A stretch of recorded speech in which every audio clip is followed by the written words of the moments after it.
စံပြုတ်ကြိုက်တဲ့လူတွေရှိလားဒီနေ့ကျမစက်သားစံပြုတ်ကိုရှယ်ပဲဒီလားစံပြုတ်ထဲမှာ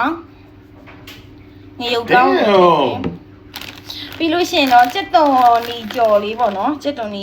ကြော်လေးဟိုးပြီးရင်ဒါပါရောစက်တော်နီ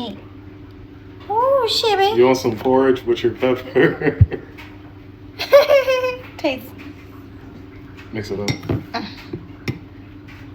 Put green onion in. Yes. ဘယ်ကြည့်လားမတွေ့လားစံပြုတ်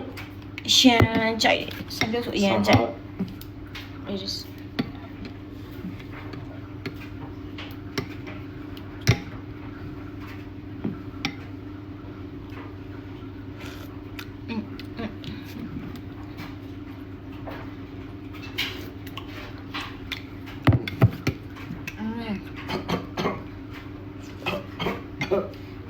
သူများစံပြုတ်ကိုနေမကောင်းမှစားရတယ်တို့ကလေနေကောင်းလဲစားတယ်What do you think? It's good, man. ဟုတ်တာကျမကြောင်ကျွေးချင်တော့တတာ